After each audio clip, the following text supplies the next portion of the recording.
The glint of gold caught my eye as I reached for the crumpled receipt in Jack's jacket pocket. My heart raced as I smoothed out the paper, revealing a jaw-dropping sum for a piece of jewelry I'd never seen. Confusion turned to dread as I realized this wasn't a surprise gift for me. "Jack?" I called out, my voice wavering. "Can you come here for a minute?" My husband of 10 years sauntered into our bedroom, his easy smile fading as he saw the receipt in my trembling hand. "Laura, what are you doing going through my things?" I held up the damning evidence. "What's this? Because I know it's not for me." Jack's face hardened, and in that moment, I knew. The air left my lungs as if I'd been punched. He didn't even try to lie. "It's for Molly," he said, his voice devoid of emotion. "I'm sorry you found out this way, but maybe it's for the best." "Molly?" I repeated, the name tasting bitter on my tongue. "Who the hell is Molly?" Jack sighed, running a hand through his salt and pepper hair. "She's someone I've been seeing. For a while now." The world tilted on its axis. I gripped the edge of the dresser to steady myself. "How long is a while, Jack?" 6 months, he admitted, not meeting my eyes. 6 months. Half a year of lies, of betrayal. I thought of all the late nights at the office, the sudden business trips. How could I have been so blind? Why? I choked out, tears threatening to spill over. Jack's gaze snapped to mine, a flash of anger in his eyes. "You really want to know why, Laura? Because Molly can give me what you can't." The words hit me like a slap. We'd been trying for a baby for years, with no success. Each negative test had been a knife to my heart, but I'd always believed we were in it together. How wrong I'd been. "That's not fair," I whispered, my voice breaking. "We've been through this together. We talked about adoption, about—" "It's not the same," Jack interrupted, his composure cracking. "I want my own child, Laura. A legacy, and Molly. She understands that." I felt sick. "So what? You're just going to throw away 10 years of marriage for some younger model who might be able to pop out a kid?" Jack's silence was answer enough. I sank onto the bed, my legs no longer able to support me. "Does your mother know?" A flicker of guilt crossed his face.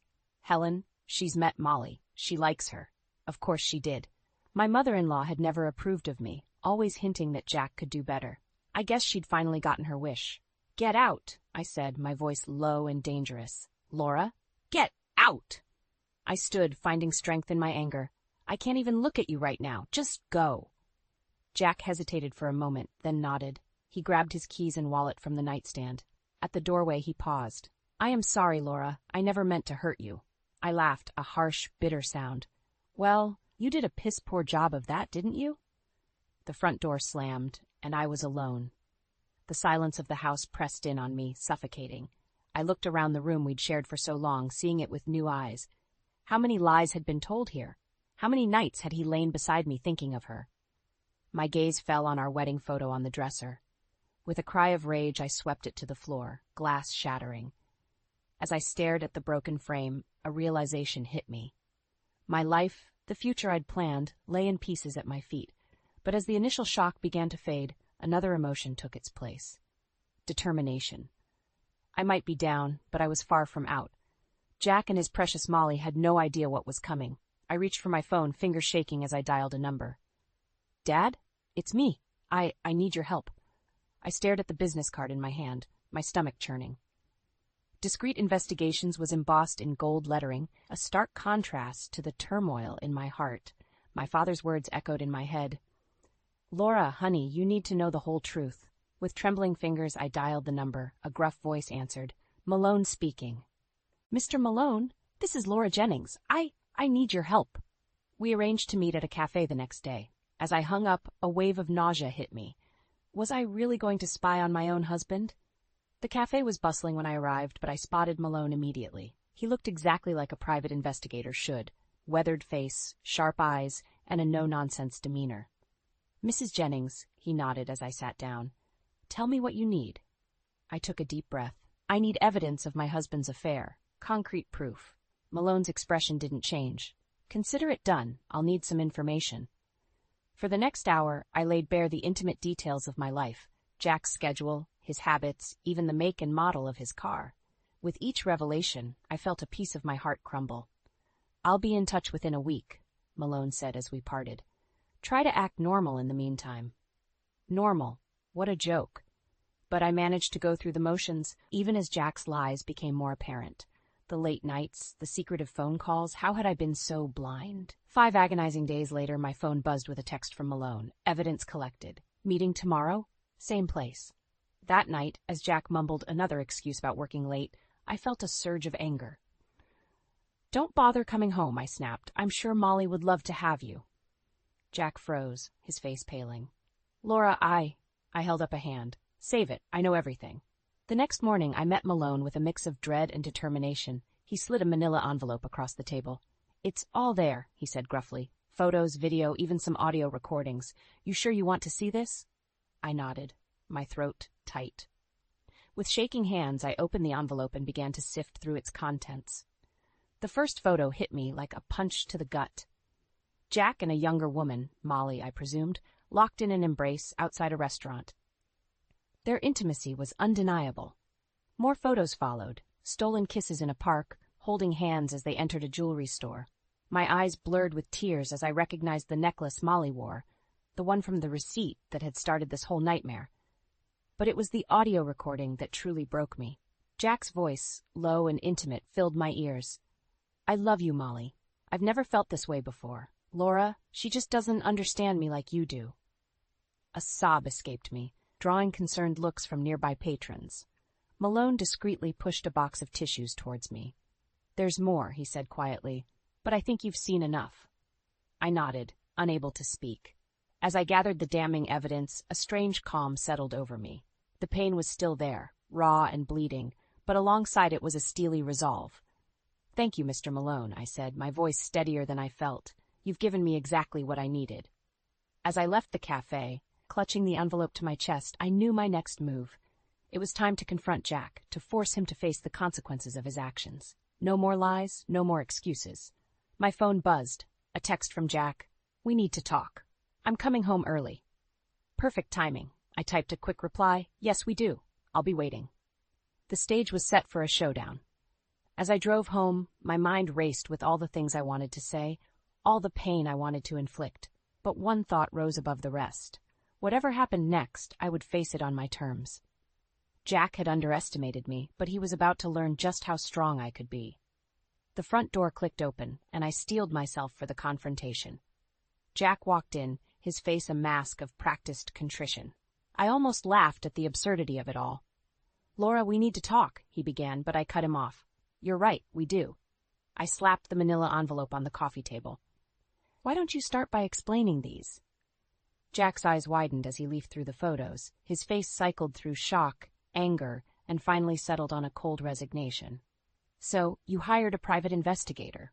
"I had to know the truth," I said, my voice steadier than I felt, "though I guess I should thank you for making it so easy to catch you."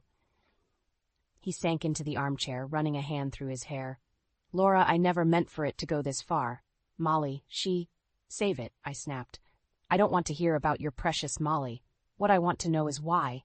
Why throw away 10 years of marriage?" Jack's eyes met mine, and I was shocked by the anger I saw there. "You really want to know why? Because I want a family, Laura, a real family with children, and you can't give me that." His words hit me like a physical blow. "We talked about adoption, about other options." "It's not the same," Jack shouted, standing up. "I want my own flesh and blood, a legacy. Molly understands that. She wants the same things I do." I felt my own anger rising to match his. "So that's it? I'm just a defective baby-making machine to you?" "That's not fair," Jack said, but his eyes betrayed him. "You know what's not fair?" I spat. "Throwing away a decade of love and commitment because your wife can't get pregnant. That's not fair, Jack." He had the decency to look ashamed, but only for a moment. "I'm sorry, Laura, but I've made my decision. I want a divorce." The word hung in the air between us, heavy and final. I'd known it was coming, but hearing it still felt like a knife to the heart. "Fine," I said, my voice barely above a whisper. "If that's what you want." Jack nodded, then reached into his pocket and pulled out an envelope. "I've already spoken to a lawyer. These are the initial divorce papers. I think you'll find the terms fair." I stared at the envelope, not reaching for it. "How long have you been planning this?" He hesitated. "A few months. I wanted to make sure everything was in order before you ripped my life apart." I finished for him. Jack sighed. "Laura, please. This doesn't have to be ugly. My mother, Helen, she's offered to mediate. Helen, I laughed bitterly. Let me guess, she's thrilled about all this. His silence was answer enough. Of course Helen would be overjoyed. She'd never approved of me, always hinting that Jack could do better. Now she had the daughter-in-law she'd always wanted. She likes Molly, Jack said quietly. They've become quite close. Something inside me snapped. I grabbed the nearest object, a framed photo of our wedding day, and hurled it at the wall. It shattered spectacularly, glass raining down on the carpet. Get out, I hissed. Get out of my house and take your damn papers with you. Jack looked startled by my outburst. Laura, be reasonable. Reasonable? I advanced on him, fury giving me strength. You want reasonable? How's this for reasonable? I'll see you in court, Jack, and I promise you I will fight you for every last penny. He backed away, hands raised in surrender. You don't want to do this, Laura. Think about... I said get out. I screamed, my voice raw with pain and rage. Jack hesitated for a moment, then nodded. He placed the divorce papers on the table and walked to the door. With his hand on the knob, he turned back. I am sorry, Laura. For what it's worth, I did love you. As the door closed behind him, I collapsed to the floor, sobs racking my body. The life I'd known was over, shattered like the wedding photo on the floor. But as I cried, a small, determined voice in the back of my mind whispered, This isn't the end. It's just the beginning of my fight. The sound of a car door slamming jolted me awake. I blinked, disoriented, realizing I'd fallen asleep on the couch. Sunlight streamed through the windows, illuminating the mess from last night's confrontation. The shattered wedding photo lay accusingly on the floor. I stumbled to the window, my heart sinking as I watched Jack loading boxes into his car. This was really happening. He was leaving? Before I could think better of it, I yanked open the front door. So that's it? You're just going to sneak away while I'm sleeping? Jack froze, a box in his arms. I didn't want to make this any harder than it needs to be, Laura. Oh, how considerate of you, I spat, the words dripping with sarcasm. He sighed, setting the box down. Look, I've left the divorce papers on the kitchen table. My lawyer will be in touch about... Your lawyer, I interrupted. What happened to Helen mediating? A flicker of guilt crossed Jack's face. Mom thought it would be better to keep things professional. I laughed bitterly. Of course she did. Wouldn't want to risk me poisoning her precious son against her new favorite daughter-in-law. Laura, please, Jack said, his voice strained. Can we not do this? Do what, Jack? Acknowledge the fact that you're abandoning our marriage for a younger model who can give you the babies I couldn't? His face hardened. That's not fair. You know it's more complicated than that. Is it? I challenged. Because from where I'm standing, it looks pretty simple. You found someone who could give you what you wanted, so you're throwing away 10 years like they meant nothing. Jack ran a hand through his hair, frustration evident. I never meant to hurt you, Laura, but we want different things. It's better this way. Better for who? I demanded, tears stinging my eyes. For you? For Molly? For your mother? Because it sure as hell isn't better for me. He looked away, unable to meet my gaze. I'm sorry. I truly am, but this is how it has to be. As Jack turned back to his car, something inside me snapped. I stormed back into the house, grabbing the first thing I could find, a vase he'd given me for our 5th anniversary. Without thinking, I hurled it at his retreating back. It missed, shattering on the driveway instead. Jack whirled around, shock written across his face. Jesus, Laura! What the hell? Get out! I screamed, my voice raw with pain and fury. Get out, and don't you dare come back! Neighbors were starting to peek out their windows, drawn by the commotion. I didn't care. Let them see. Let them all see what Jack had reduced me to. He raised his hands in surrender, backing towards his car. I'm going. Just take care of yourself, Laura. I watched, trembling with rage and grief, as Jack got into his car and drove away. The finality of it hit me like a physical blow. He was gone. Really, truly gone. Stumbling back inside, I collapsed onto the couch, sobs racking my body. How had my life fallen apart so completely? Just days ago, I thought I had it all, a loving husband, a successful career, a beautiful home. Now, it was all ashes. As the tears subsided, leaving me feeling hollow and drained, my gaze fell on the divorce papers on the kitchen table. They seemed to mock me, a stark reminder of my new reality. With shaking hands, I reached for them. I had to face this head on. No more crying, no more throwing things. It was time to be strong, to fight for myself. I picked up my phone, scrolling through my contacts until I found the number I needed. It rang twice before a familiar voice answered. "Dad?" I said, my voice steadier than I felt. "I need your help. Do you know any good divorce lawyers?" As I listened to my father's concerned response, a steely resolve settled over me. Jack thought he could just walk away, that I'd roll over and accept whatever scraps he deigned to throw my way. He was about to learn just how wrong he was. This wasn't the end. It was just the beginning of my fight. The waiting room of Dr. Patel's office felt suffocating. I'd been here countless times before, each visit a reminder of my failure to conceive. Now, 2 weeks after Jack's departure, I sat here again, but for an entirely different reason. "Laura Jennings?" the nurse called, her voice jarring me from my thoughts. I followed her to the examination room, my stomach churning with more than just nausea. Dr. Patel entered moments later, her kind face creased with concern. "Laura, how are you feeling?" she asked, glancing at my chart. "Terrible," I admitted. "I've been sick for days. I thought it was stress from everything, but it's not getting better."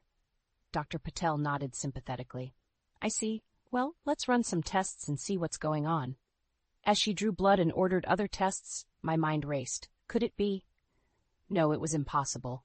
After years of trying, of heartbreak and disappointment, there was no way. An hour later, Dr. Patel returned, her expression unreadable. "Laura, I have your results." I braced myself, expecting the worst. "What is it? Is something wrong?" She took a deep breath. "Laura, you're pregnant." The world tilted on its axis. What? Pregnant?" Dr. Patel repeated, a smile breaking across her face. "About 6 weeks along." 6 weeks. My mind reeled, doing the math. It must have happened right before Jack left, during one of our last attempts to salvage our marriage. "But how?" I whispered, tears welling in my eyes. "We tried for so long." Dr. Patel squeezed my hand. "Sometimes, Laura, these things happen when we least expect them. Your body was under less stress, perhaps." Her voice faded into background noise as the reality sank in. I was pregnant, with Jack's child, the child he'd left me for not being able to provide. "Laura?" Dr. Patel's voice cut through my thoughts. "Are you all right?" I nodded, unable to speak.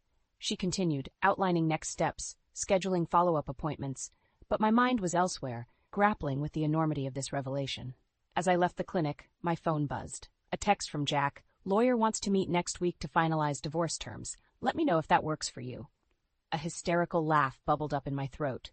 Oh, how the tables had turned. I typed back a quick "fine" before calling the one person I knew I could trust. "Mom," I said when she answered, "I need you and Dad to come over. Now." An hour later, I sat across from my parents in my living room, clutching a mug of tea like a lifeline. "Sweetheart," my mother said gently, "what's going on? You're scaring us." I took a deep breath. "I'm pregnant." The silence that followed was deafening. Then my father's voice, gruff with emotion. "Does Jack know?" I shook my head. "No one knows except you two. I just found out today." "Oh, Laura," my mother breathed, moving to sit beside me. "What are you going to do?" That was the million-dollar question, wasn't it? What was I going to do? Tell Jack and risk him coming back out of obligation? Keep it a secret and raise this child alone? The possibilities swirled in my mind, each more daunting than the last. "I don't know," I admitted, my voice breaking. I don't know." My father leaned forward, his eyes fierce with protective love. "Whatever you decide, we're here for you, all the way." As my parents enveloped me in a hug, I felt a surge of strength. This child, this miracle I'd longed for, was now my responsibility, my chance at the family I'd always wanted. In that moment, I made my decision. I would keep this baby, with or without Jack. I would fight for my child, for our future, with everything I had. "I'm keeping the baby," I said, my voice steady for the first time in weeks, "and I'm going to need a better lawyer." My parents exchanged a look of determination. "We'll call Cousin Sarah." My father said, "She's the best family lawyer in the state." As they started making plans, I placed a hand on my still flat stomach. To this tiny life inside me, I made a silent promise. I will protect you, love you, and give you the best life possible, no matter what. The road ahead would be hard, but I was ready. This was the dawn of my new life, and I intended to face it head on. The conference room felt like a battlefield. On one side sat Jack and his lawyer, their faces impassive. On the other, I sat with Sarah, my cousin and now fierce legal advocate. My hand rested protectively over my slightly swollen belly, hidden beneath a loose blouse. "Let's begin," Sarah said, her voice crisp. "We're here to finalize the divorce terms." Jack's lawyer nodded, sliding a document across the table. "We believe these terms are more than fair, considering the circumstances." I scanned the paper, my blood boiling. Jack was offering a pittance in alimony, claiming most of our shared assets, and even trying to keep the house we'd bought together. "This is ridiculous," I spat. "You're trying to leave me with nothing." Jack finally met my eyes. "Laura, be reasonable. You know I was the primary breadwinner." "Reasonable?" I laughed bitterly. "Like you were reasonable when you threw away our marriage for a younger woman?" His lawyer intervened. "Let's keep emotions out of this. The facts are clear." "The facts?" I interrupted. "Here's a fact for you. I'm pregnant." The room fell silent. Jack's face drained of color. "What? That's impossible. We tried for years." "Well, it happened," I said, my voice steady. "Right before you left, so your fair terms, they need some serious adjustment." Jack's lawyer leaned in, whispering urgently. I could see the panic in Jack's eyes. "This changed everything. We'll need to reassess," his lawyer said finally, "in light of this development." Sarah nodded, a predatory gleam in her eye. "We thought you might. Now let's talk about real fairness." The next hour was a blur of negotiations. Child support, custody arrangements, division of assets. Everything was on the table. Jack seemed shell-shocked, barely participating, as his lawyer fought for every inch. Finally, we reached an agreement. I would keep the house, receive substantial alimony and child support, and have primary custody. Jack would have visitation rights, but limited ones. As we prepared to sign, Jack spoke up. "Wait, I want to be part of this child's life. I want joint custody." I felt a surge of rage. "Now you want to be a father, after leaving me because I couldn't give you children?" "That was different," he protested. "I didn't know." "Exactly," I cut him off. "You didn't know, and you didn't care. You walked away. You don't get to waltz back in now that it's convenient." Jack's face hardened. "I have rights. This is my child, too." "Your rights," I laughed humorlessly. "What about my rights when you were sleeping with Molly? When you let your mother treat me like dirt?" With a mention of Helen seemed to deflate Jack. "Laura, please, we can work this out." I shook my head. "No, Jack, we can't. You made your choice. Now you have to live with it." I turned to Sarah. "Add a clause. Neither Jack nor Helen can contact the child without my express permission." Jack's lawyer started to protest, but Sarah was already drafting the addition. "It's within her rights," she said firmly, "given the circumstances of the separation." As Jack signed the papers, his hand shaking slightly, I felt a weight lift from my shoulders. It was done. I was free. Outside the office, Jack caught up to me. "Laura, wait. Can't we talk about this?" I turned to face him, one hand on my belly. "There's nothing left to say, Jack? You wanted a family? Well, congratulations, you're going to be a father, but you lost the right to be a husband and partner when you walked out that door." His face crumpled. "I made a mistake. I see that now. Please give me another chance." For a moment, I wavered. Then I remembered the pain, the betrayal, the night spent crying myself to sleep. "No," I said firmly. "This is my chance now. My chance at the family I always wanted, without you." As I walked away, leaving Jack standing alone on the sidewalk, I felt a mix of triumph and sadness. This wasn't how I'd imagined starting a family, but it was my reality now, and I was determined to make the best of it. I placed a protective hand on my stomach. "It's just you and me now, little one," I whispered, "and we're going to be just fine." The shrill cry of my son Ethan pierced through the peaceful Saturday morning. I rushed to his room, my heart racing. As I scooped him into my arms, a commotion outside caught my attention. Through the window, I saw a familiar car pulling into my driveway. My blood ran cold. "Helen." "Shh, it's okay, baby," I murmured to Ethan, even as panic rose in my throat. What was she doing here? The doorbell rang, followed by insistent knocking. "Laura, I know you're in there. Open up." I clutched Ethan tighter, my mind racing. 2 years of peace, of building a life for just the two of us. And now this. "Laura." Helen's voice grew more shrill. "I have a right to see my grandson." "No, you don't," I whispered, but my voice shook. The divorce agreement was clear. Neither Jack nor Helen could contact us without my permission. The knocking turned to pounding. "If you don't open this door, I'm calling the police." A hysterical laugh bubbled up inside me. "Go ahead," I called out, finding my voice. "I'm sure they'd love to hear how you're violating a court order." There was a moment of silence, then Helen's voice, dripping with venom. "You can't keep him from us forever, Laura. He's Jack's son, too." I felt a surge of protective rage. He stopped being Jack's son the moment he walked out on us. "You bitch!" Helen screamed. I heard a crash. She must have thrown something at the door. Ethan began to wail again, frightened by the noise. I bounced him gently, trying to calm him even as my own heart raced. "It's okay, sweetie," I soothed. "Grandma's just leaving." But Helen wasn't leaving. I could hear her on the phone, her voice rising in pitch. "Yes, officer? I'm trying to see my grandson, and his mother is refusing to let me in. It's 1852 Maple Street. Please hurry." My hands shook as I reached for my own phone. I dialed Sarah's number, praying she'd pick up on a Saturday. "Laura?" Sarah answered, sounding concerned. "What's wrong?" "Helen's here," I said, my voice trembling. "She's demanding to see Ethan. She's called the police." "Stay calm," Sarah said, her lawyer voice kicking in. "Don't open the door. I'm on my way. If the police arrive before me, show them the court order. It's in the blue folder in your study, remember?" I nodded, then realized she couldn't see me. "Okay, thank you, Sarah." As I hung up, I heard sirens in the distance. This was really happening. I took a deep breath, steeling myself for the confrontation to come. I carried Ethan downstairs, retrieving the blue folder from my study. Through the window, I could see a police car pulling up. Helen was gesticulating wildly, pointing at the house. The officer approached my door, knocking firmly. "Ma'am? This is Officer Rodriguez. Can you please open the door?" With shaking hands, I unlocked the door, Ethan on my hip and the folder clutched to my chest.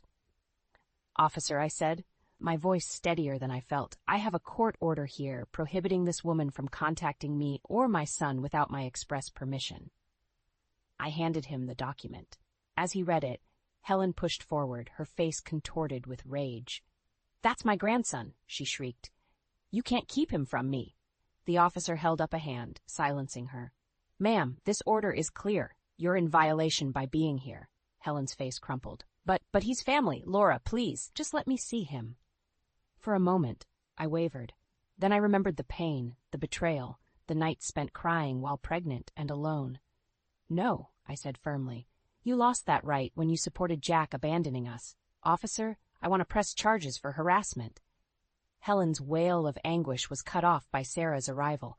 As my cousin-turned-lawyer took charge of the situation, I retreated inside with Ethan, my legs finally giving out as I sank onto the couch. I hugged my son close, tears streaming down my face. We'd weathered this storm, but at what cost? And how many more battles lay ahead? As I heard Helen being led away, still protesting, I made a silent vow. No matter what it took, I would protect Ethan. From Helen, from Jack, from anyone who threatened our peace. We'd come too far to let anyone tear us apart now. The cafe bustled with the morning rush, but I barely noticed as I stared at the text message on my phone. It was from Sarah, my lawyer and cousin. "Jack's filing for increased visitation. Hearing set for next month. Call me ASAP." My hands shook as I set the phone down. After 3 years of relative peace, Jack was making a move. I took a deep breath, trying to calm my racing heart. "Mommy, can I have more juice?" Ethan's voice cut through my panic. I looked at my son, his face smeared with syrup from his pancakes, and felt a surge of protective love. "Of course, sweetie," I said, forcing a smile. As I poured his juice, my phone buzzed again. This time, it was a number I didn't recognize. "Hello?" I answered cautiously. "Laura?" A woman's voice, hesitant and familiar. It's Molly." I nearly dropped the phone. "Molly? What do you want?" There was a pause, then a shaky breath. "I thought you should know. Jack and I, we're getting divorced." The world seemed to tilt on its axis. "What? Why?" "We've been trying to have a baby," Molly said, her voice thick with tears. "But I can't conceive. Jack couldn't handle it. He left last week." A hysterical laugh bubbled up inside me. The irony was almost too much to bear. "Laura?" Molly's voice was small. "I'm so sorry. For everything. I never should have." "Save it," I cut her off. "You made your choices. Now you have to live with them. Just like I did." I hung up, my mind reeling. Jack leaving Molly for the same reason he'd left me. It felt like cosmic justice, but it brought me no joy. As I looked at Ethan, happily munching on his breakfast, a realization hit me. This was my chance. With Jack's life in shambles, I could push for full custody. No more visitation battles, no more fear of Helen's interference. I dialed Sarah's number. I just heard from Molly. Jack left her. I want to file for full custody. Sarah's sharp intake of breath was audible. Laura, are you sure? This could get ugly. I'm sure, I said, my voice steady. It's time to end this, once and for all. The next month was a whirlwind of legal preparations and sleepless nights. Finally, the day of the hearing arrived. As I walked into the courtroom, I saw Jack for the first time in years. He looked haggard, defeated. For a moment, I felt a pang of sympathy. Then I remembered everything he'd put me through, and my resolve hardened. The judge looked between us, her expression stern. Mr. Jennings, you're seeking increased visitation. Mrs. Jennings, you're countering with a request for full custody. Let's hear your arguments. Jack's lawyer went first, painting a picture of a reformed man who'd made mistakes but deserved a second chance. When it was our turn, Sarah laid out our case methodically. Jack's abandonment, his pattern of leaving when things got tough, the stability I'd provided for Ethan. As the judge deliberated, Jack approached me. Laura, please, he whispered, don't take my son away from me. I've lost everything else. I looked at him, really looked at him, for the first time in years. I saw the man I'd once loved, the father of my child. But I also saw the man who'd broken my heart, who'd walked away when things got hard. You lost him the day you walked out on us, I said, my voice low but firm. I'm just making it official. The judge's decision was swift and final. Full custody granted to me, with Jack allowed supervised visitation twice a month. As she read out the terms, I felt a weight lift from my shoulders. It was over. We were free. Outside the courtroom, I hugged Sarah tightly. Thank you, I whispered, for everything. She squeezed me back. You did this, Laura. You fought for yourself and for Ethan. I'm so proud of you. As I drove home, my mind raced with possibilities. For the first time in years, I felt truly free. No more looking over my shoulder, no more fear of Jack or Helen swooping in to disrupt our lives. I picked up Ethan from my parents' house, hugging him close. How about we go for ice cream, buddy? I suggested. His face lit up. Really? Can I have 2 scoops? I laughed, feeling lighter than I had in years. You can have as many scoops as you want. We're celebrating. As we sat in the ice cream parlor, Ethan happily devouring his sundae, I looked at my son and felt a surge of love and pride. We'd been through so much, but we'd come out stronger. This was our new beginning, our chance at the family I'd always dreamed of. It wasn't the path I'd expected, but sitting here with my son, I knew without a doubt this was exactly where I was meant to be.